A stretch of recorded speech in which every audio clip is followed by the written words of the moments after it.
Assalamualaikum warahmatullahi wabarakatuh. Bismillahirrahmanirrahim.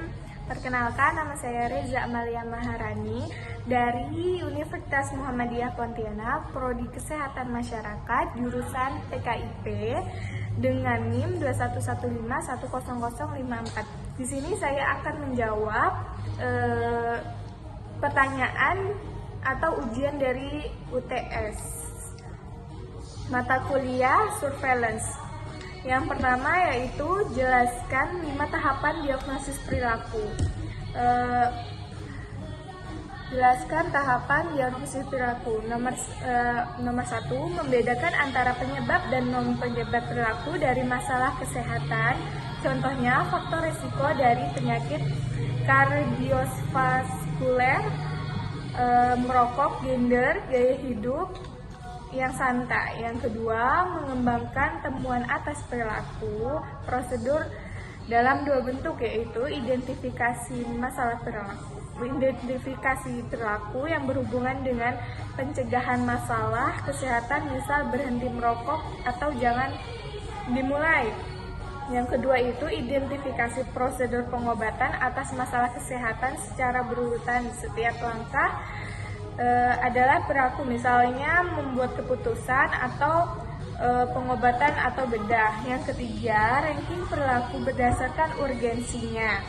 Perilaku dikatakan penting jika perilaku itu sering terjadi, dikatakan tidak penting jika perilaku itu tersebut jarang terjadi. Yang keempat, ranking perilaku berdasarkan kemudahan yang diubah. Perilaku itu mudah diubah jika masih dalam tahapan diri atau baru muncul. Yang sulit diubah jika sudah lama terjadi. Yang kelima yaitu memilih perilaku sasaran. Nah, di sini yang itu mudah diubah dan sulit diubah. Di sini dibedakan menjadi 2, yaitu penting dan tidak penting. Misalkan prioritas tinggi untuk fokus program, yaitu contohnya gaya hidup, itu yang penting. Yang kedua itu prioritas untuk program inovasi evaluasi yang penting, contohnya merokok, diabetes, kolesterol, obesitas, hipertensi, dan konsumsi alkohol. Yang bagian tidak atau tidak kurang penting yaitu prioritas rendah kecuali untuk tujuan politis, contohnya stres. Yang keempat, tidak ada program, contohnya umur, gender, riwayat keluarga. Selanjutnya pertanyaan nomor 2 yaitu menurut Riskesdas 2018, prevalensi gigi rusak dan berlubang pada warga Kalimantan Barat sebesar 45,55%. Salah satunya penyebab yang terlihat dari 95,37%. Warga tidak menggunakan pemanfaatan layanan kesehatan gigi. Jelaskan determinan yang digunakan oleh LW Green yang menjadi penyebab rendahnya pemanfaatan layanan tersebut. Nah, baik, saya akan menjawab pertanyaan tersebut.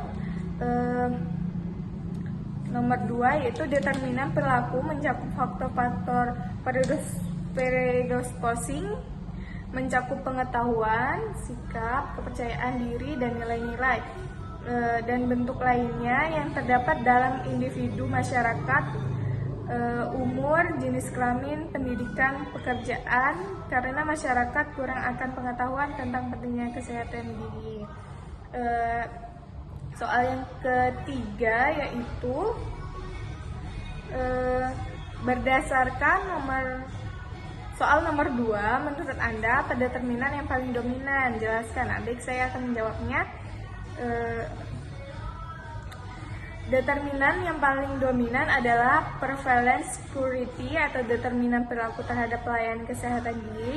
Kunjungan yang rendah dalam pemanfaat pelayanan gigi dipengaruhi oleh banyak faktor seperti karakteristik dan persepsi individu, hal sendiri terhadap kesehatan gigi mereka. Pada kenyataan di dalam masyarakat terdapat beraneka ragam konsep sehat sakit yang diberikan oleh pihak penyedia pelayanan kesehatan gigi.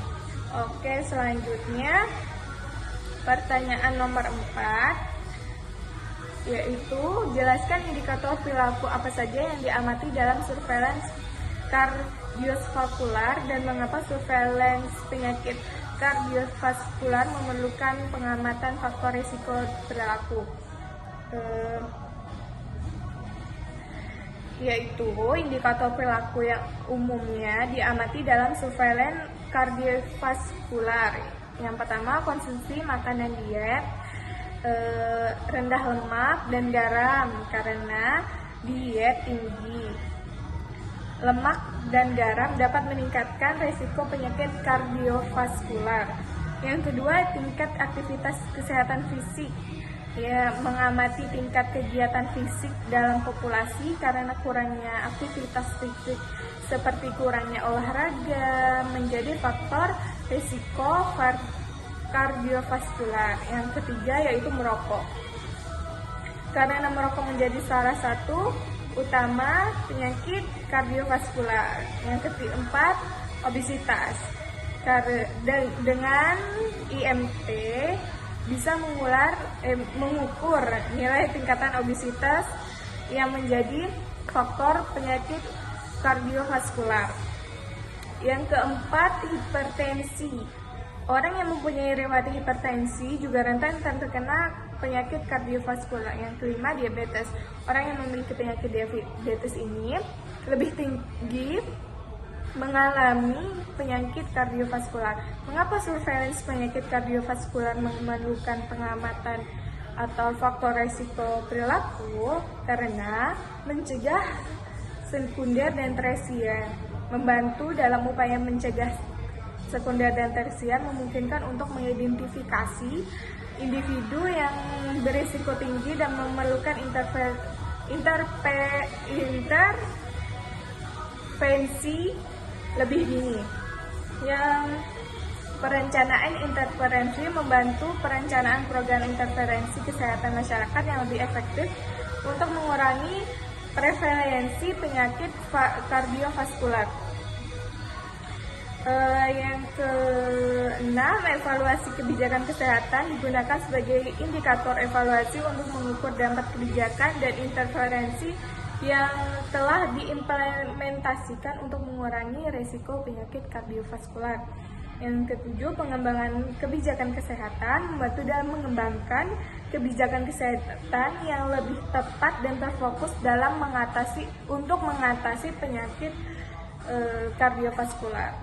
Baik, yang sekarang pertanyaan nomor 5. Jelaskan tujuan surveillance NCD dan kerangka steps dalam pengembangan surveillance tersebut. Tujuan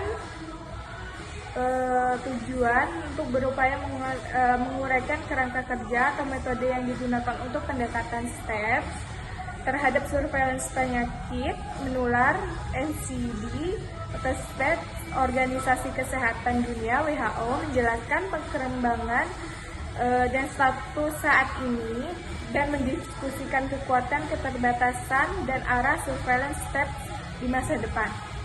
Metode steps adalah kerangka kerja yang dikembangkan oleh WHO, terstandarisasi namun fleksibel bagi negara yang memantau faktor risiko utama NCD melalui penilaian kuesioner dan pengukuran fisik dan biokimia. Hal ini dikoordinasikan oleh otoritas nasional dari negara pelaksanaan.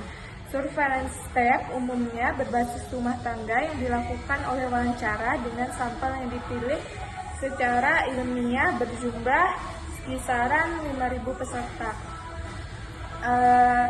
Begitulah jawaban dari saya. Kurang lebihnya saya minta maaf. Wabillahi taufiq wal hidayah. Wassalamualaikum warahmatullahi wabarakatuh.